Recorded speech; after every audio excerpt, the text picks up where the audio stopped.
Come, join us on this journey. Weekdays 6:30 p.m. IST, 1 p.m. GMT.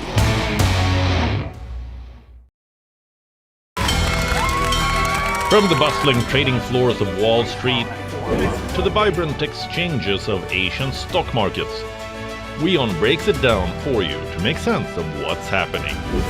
As we reveal the key factors behind events, strategic battles, and the game-changing business decisions that shape the world. We bring you all of this and more on World Business Watch.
Hello and welcome, I'm Ananya Datta and you're watching Race to Power with me as always. Diplomacy and politics is overlapping today as we take you to the power corridors. Our cover story is coming from Bangladesh, where a meeting between the interim government chief with a former US president is raising eyebrows. Questions about the past arise as future remains uncertain. Speaking of the future, Donald Trump is having a meeting with the Ukrainian president right now. Days of name-calling cannot stop a good show of diplomacy, it seems. All this 40 days ahead of a presidential race that remains neck and neck.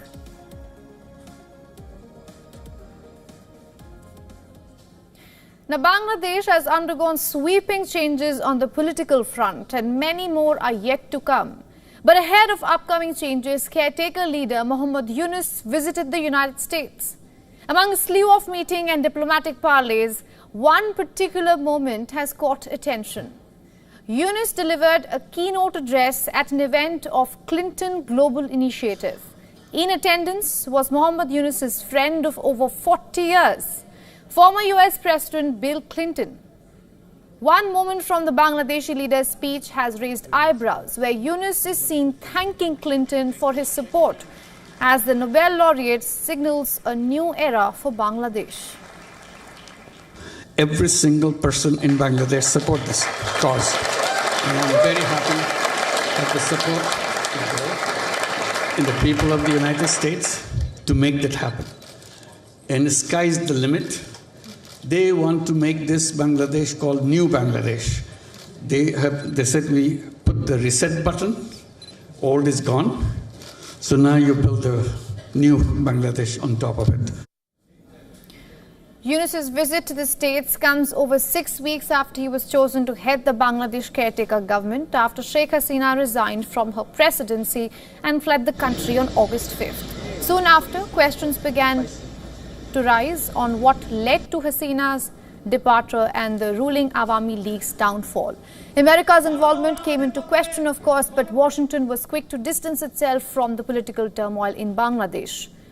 Yunus's speech raises some questions again. Meanwhile, in Bangladesh, political winds are fast changing. The Jamaat-e-Islami party is planning to contest the impending general elections by forming an umbrella alliance.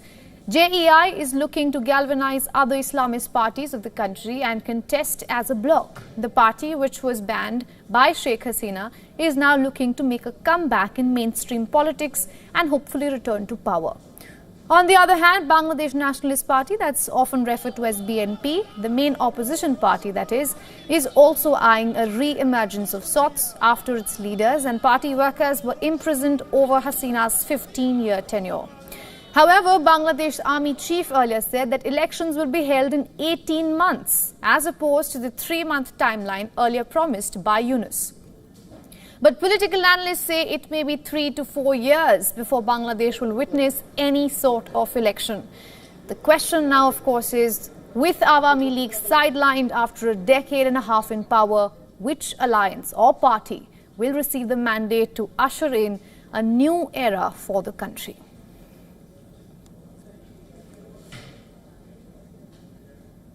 And to take this conversation further, we are being joined by former Ambassador Reena Sikri from New Delhi. She is the former Indian High Commissioner in Bangladesh. She also held various positions at Indian High Commissioner in Bangladesh and Malaysia and other prestigious positions. Ambassador, thank you so much for joining us here on WION. Good to see you. Good to see you. Thanks. Thanks for having me on your show. Absolutely. The pleasure is mutual.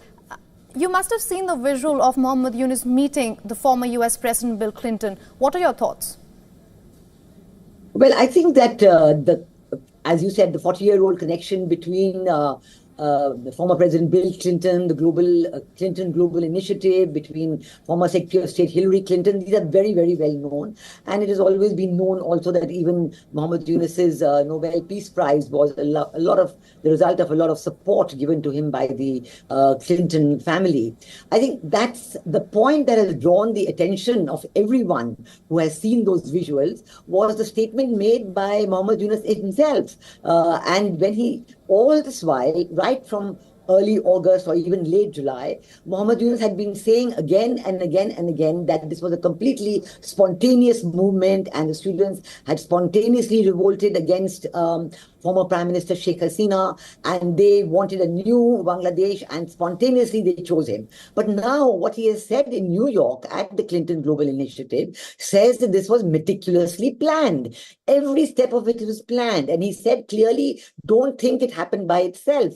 And he thanked former President Bill Clinton for his support. So I think this sequence of events in New York, and he also brought on stage 2 or 3 of his who he says were his supporters, the students' representatives, and these are the people clearly with whom it was all planned. And he said that these are the people planning it, and they were ordinary people, so they looked ordinary, they would not be distinguished, etc. Now this gives a lot of question because it has further reinforced the feeling that is there throughout Bangladesh that the events of August 5th and the entire students' demonstrations leading to the ouster of former Prime Minister Sheikh Hasina was planned with the support of the US. This is being talked about and written about in Bangladesh. And now the question arises that what is it that had been planned? Because, as you yourself said, what is really the force behind the throne, behind Professor Mohammad Yunus, is the Jamaat-e-Islami.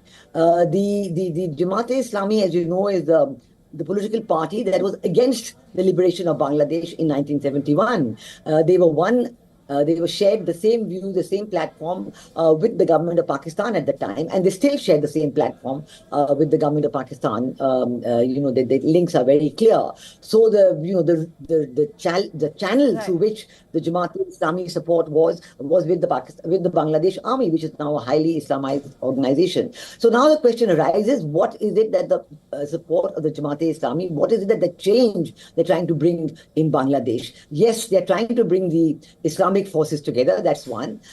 Number 2, their long-standing alliance with the Bangladesh National Party, which is the second political force in Bangladesh after the Awami League. That long-standing alliance seems to have broken apart now, and the BNP is on its own. So this is a very, very important factor. And what will the Awami League itself be doing? Are the people there thinking of what they're going to be doing? Because on the one hand, the Awami League and anybody who had to do with the Awami League are being accused of being murderers. On the other hand, murderers who are in jail and have been committed to jail because of their participation in killing of bloggers, in various illegal activities in Bangladesh connected with extremism and fundamentalism, and even some activities in India connected to the activities of fundamentalism. Those are people are being let out of jail without any legal process. So it is a very, very complex situation in Bangladesh that has emerged, and I'm sure that all of us in India are carefully watching the situation and also writing about it. Absolutely. And Ambassador, if I could take your point a little further, we are also getting reports of tensions rising for the minority Hindu community in Bangladesh. And this is as the biggest festival, you must be knowing, Durga Puja is just approaching. There are groups that are opposing the open celebration of the festival. Do you think that Muhammad Yunus is creating a space where fundamentalists could thrive? Absolutely, you're absolutely right, because right from 5th of August itself, the attacks on the minorities have been one of the biggest and most long-lasting. They include rapes and killings and tortures and burnings of homes, grabbing of properties. Then after that, when there was the huge furor about this, and our Prime Minister even spoke to President Joe Biden about it, after that it has converted into attacks on the economic livelihoods of the minorities, taking away their jobs, forcing teachers to resign, forcing professors to resign. And over the weekend, just 4 or 5 days ago, we saw attacks on the Buddhist minorities in Khabrachari, in the Chittagong Hill Tracts, and their properties are being looted, their economic activities are being impeded, their businesses are being taken over.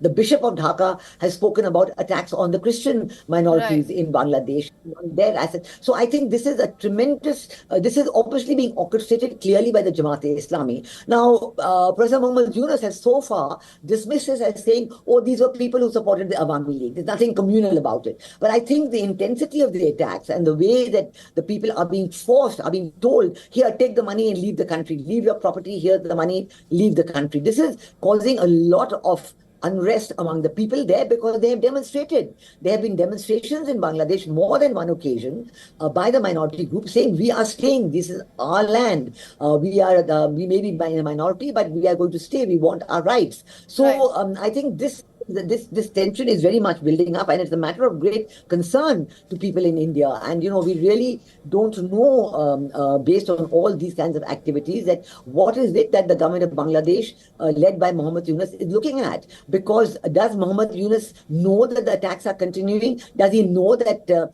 outside Dhaka, there's complete anarchy in Bangladesh? The army has been called in. The army has been given executive magistracy powers. The army has been given police powers. Army officers have even lost their lives in the last 2 days because they've been trying to stop illegal activities, but they have been shot dead. So I think the concern in Bangladesh and all the people who are watching the scene in Bangladesh is this complete anarchic situation, and it's not coming under control. So what happens to economic activity in Bangladesh? This economy, which for the last 15 years has been growing at between 6 and even 8%, is now threatening to face a major collapse.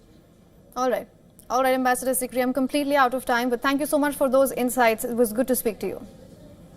Thank you. Let's focus now. Politics and diplomacy going hand in hand as Donald Trump and Volodymyr Zelensky sit down for a meeting. About 30 minutes ago, the two leaders met at Trump Tower in Manhattan, and it comes as the White House hopeful has criticized the Ukrainian president for what he calls as a quote-unquote failure to end the war. We are still awaiting some details from the meeting, but those are the visuals that we have received just moments back.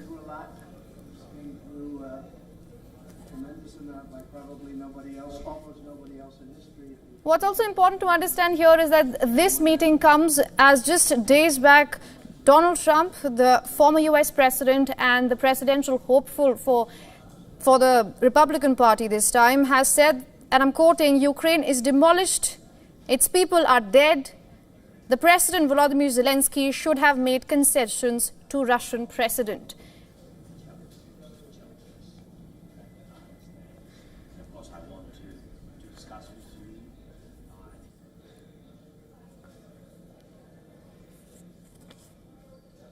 And to get us the latest, our correspondent Susan Tehrani is joining us live from New York to get us the latest. Susan, good to see you. Just earlier today, I was speaking to some expert from Kiev, and he made a very important point there. He said that as significant as this visit already is, it's also more significant because it comes just 40 days ahead of the US election. This is something Volodymyr Zelensky understands. What is your thought on that? Absolutely, he does. And that's why he's meeting with President Trump, because there's a likelihood that it's going to either be him or Kamala Harris. And they met with Kamala Harris and Joe Biden yesterday. They had a few words before the cameras and before that meeting, sort of talking to reporters very informally. And President Trump said that me and Zelensky both agree that the war needs to be stopped. When asked what kind of expectations you have of this meeting, Donald Trump said, I have no expectations, but I do know that while we may have our differences, we're on the same page that this war needs to stop. And, you know, we see the images and the visuals and the mannerism, really Zelensky and Trump both, because they have this history that they haven't always been on the same page. They were being very cautious together prior to this meeting speaking. Zelensky says that he wants to offer Trump a peace plan. Trump says that he's looking forward to learning more what's happening on the ground from Zelensky, because remember, he's a former president. He's not getting those security briefings, intelligence briefings anymore. So it'll be interesting to see how much Zelensky fills him in and whether or not, you know, Donald Trump will sort of have a change of heart on how he wants to proceed and end this war, as he's mentioned. Absolutely, and it's not just Ukrainian president. Of course, they are in New York for the UNGA meeting, but so many of the foreign leaders have actually sat down with Donald Trump. Is this a testament that the foreign leaders are taking notice of how close the election is?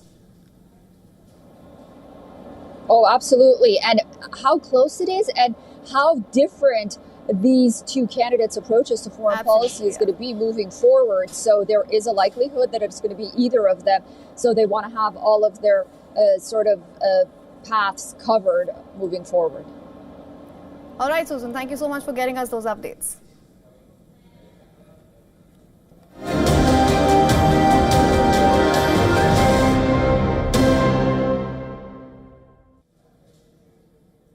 Staying with the United States, on the battlegrounds, we are going across the latest opinion polls that we have.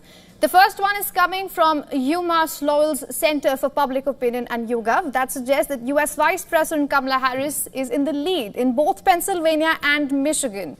In Pennsylvania, where both the contenders have recently held a rally, shows a close race with Donald Trump just 2 percentage points behind. In Michigan, the gap has widened. Harris is leading 48% to 43% in the Great Lakes state against Trump. For a swing state, remember this margin is pretty good news. Fox News is predicting a win for Harris in Georgia. It is 51% to 48%. But the numbers flip in Arizona. Trump has the support of 51% against Harris's 48%.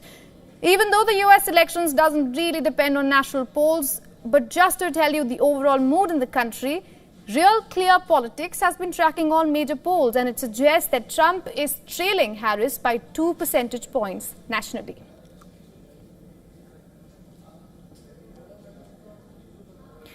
Early voting for the presidential election in the state of Georgia begins October 15th. Polls show a close contest there between Vice President Kamala Harris and former President Donald Trump. VOA's Kane Farabaugh has more from Atlanta. Georgia Governor Brian Kemp and Vice Presidential nominee J.D. Vance shared the stage at a recent dinner, a show of Republican Party unity, after years of discord between Kemp and former President Donald Trump. We're finna start all over. Atlanta voter Dorothy Harp is not concerned about Trump's feud with Kemp over the 2020 election, which Trump falsely says he won in Georgia. She's more concerned about the economy. We had lower prices on our food, gas, energy, cars. Everything was better under the Trump administration.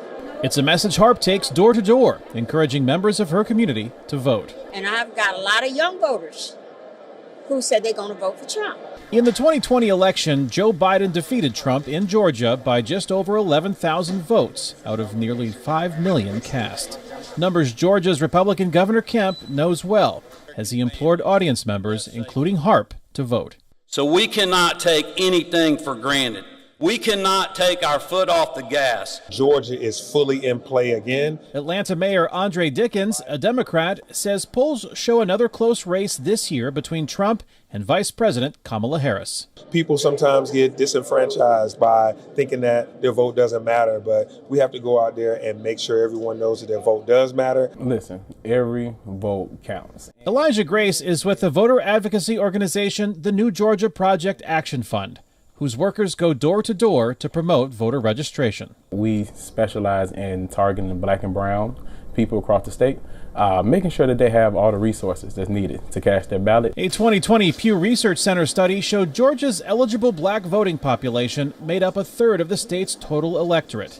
Exit polls in 2020 showed 88% of black voters chose Biden, but recent polls show Democrats losing ground in this close contest. Both sides understand that roads lead through Georgia. When the race was between Biden and Trump, Grace noticed a lack of enthusiasm among potential voters. And since the Democratic ticket has changed, we have seen a strong uptick in support for Vice President Kamala Harris. She's at the intersection of color and gender. Bernice King, daughter of civil rights leader Martin Luther King Jr., believes Harris appeals to voters previously considering sitting on the sidelines. Frankly, just speaking as a woman, I think this is a season where we're seeing more and more women emerge in the critical places of leadership. Leadership is motivating Harp to back Trump, and she's working to bring others along with her as Republicans focus on inflation and cost of living concerns. I have already committed to taking some of the people I know to the poll. I said, if you ain't got a way to get there, I'll get you there. Polls open in Georgia for early voting on October 15th. Kane Fairbaugh, VOA News, Atlanta. We are shifting focus now as Sri Lanka moves towards snap parliamentary elections. The country's political parties are now working towards forming alliances to appear strong at the polls after their defeat in the presidential elections. In a strategic move to unite the opposition, the United National Party is paving the way for collaborations aiming to tackle the upcoming elections head on. They have decided to form a common alliance of all opposition parties. Their intentions was made clear at a leadership council meeting held at the political office of former President Ranil Wickremesinghe. Interestingly enough, UNP party members say that former President Ranil Wickremesinghe will not contest the upcoming polls and does not intend to get into parliament via a national list seat either, hinting at possible retirement from politics. But the former president is yet to confirm on this. Meanwhile, the SJB, led by opposition leader Sajid Premadasa, has not agreed to join the UNP alliance. The party has fielded Premadasa as their parliamentary candidate for the post of Prime Minister and has hinted that any alliance will be under a new party and not under the elephant symbol of the UNP. In the recently dissolved parliament, the UNP secured just one seat, remember, while the SJB had 54 seats, making them the opposition. With the new president's NPP party slated to make considerable gains in popularity in the upcoming elections, all other parties will be attempting to form alliances strong enough to have a prominent opposition in the new parliament. Now, the president, Anura Kumara Dissanayaka, in his first week in office, has moved towards drastically reducing the privileges of MPs from returning state-owned vehicles, reducing the security detail of MPs, and also requesting them to hand over their official residences, a move that has visibly startled the political elite of Sri Lanka.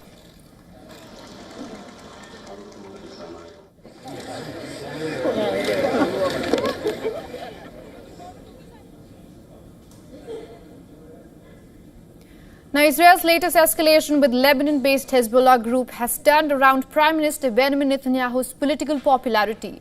After months of facing flack from Israeli citizens, the latest poll puts Netanyahu's Likud party in an improved position. According to a Maariv survey, Benjamin Netanyahu's Likud party has made significant gains in popularity, achieving a record of 25 seats since the war broke out in October last year, almost a year ago. Benny Gantz's National Unity Party decreased by 2 seats to 19. Overall, the poll also reveals a better position for the ruling coalition, with 53 seats to its name, as opposed to opposition getting 57 seats. Despite Netanyahu's coalition having lesser representation, than the opposition, the trend seems to be looking up for the Israeli Prime Minister. Since early last year, Benjamin Netanyahu has faced increasing amount of criticism over a slew of issues. First, it was the months-long nationwide protest against the judicial overhaul that made Bibi widely unpopular. Following Hamas's October 7th attack, Israel launched a military onslaught on Gaza. Netanyahu's failure to bring back the hostages in Gaza's war-induced crisis has, of course, triggered another wave of criticism against the Prime Minister. In the past few days, the war in West Asia has taken a new turn, with Israel shifting its focus from Gaza to Hezbollah, and the border with Lebanon becoming another major war front. But the latest developments have bettered Netanyahu's political position in the eyes of Israelis, even though he faces uncertainty from political allies like Ben Gvir.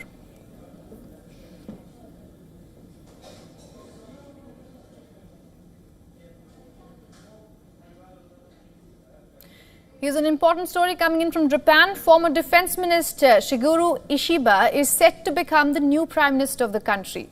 Ishiba won the race to lead Japan's ruling Liberal Democratic Party and replace incumbent Prime Minister Fumio Kishida. Ishiba beat Economic Security Minister Sene Takaichi in a runoff held after none of the 9 candidates won a majority in the first round of voting. Ishiba is now expected to be approved as Prime Minister through a parliamentary vote on October 1st, as is the protocol. The incoming Prime Minister will be facing several challenges on the domestic and international front, while economy remains high on agenda. Diplomatic relations with China and Russia are also key focus areas. We need to fundamentally exit a deflationary spiral. Personal consumption accounts for about 54% of our GDP. If personal consumption doesn't increase, the economy will not get better, and we cannot resolve the deflationary spiral. The bid to replace current Prime Minister Fumio Kishida was announced earlier in August, when he expressed his intention to step down over a series of scandals that made Liberal Democratic Party's approval ratings drop. His successor will likely call a snap election to shore up their mandate. Now, here are some reactions coming in from the people of Japan. Personally, I think we should pay attention to Ishiba's policy to put greater importance on the local regions outside Tokyo. Ishiba is also aware of the need to create a political system where the voices of young people in rural areas can be reflected in politics. I'm hoping that he will go ahead and lower the age to be eligible to take part in an election. Clearly, now is not the time to raise taxes. I feel people's lives are getting harder, so it's unfortunate.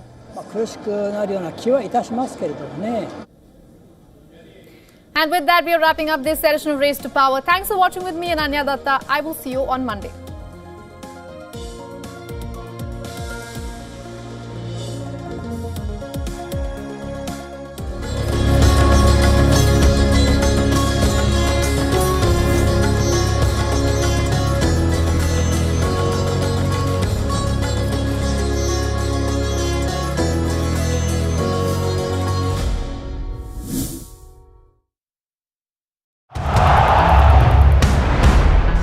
Everyone loves a contest.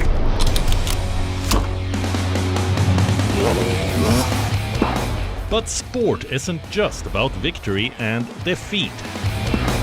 When the GOATs in sport speak, you hear it first on WION. You have to play good cricket over a period of time. I should push myself right out of the damn tournament. We go beyond the stats. Our stories are quoted the world over. At WION, sport is part of our DNA. Come, join us on this journey. Weekdays 6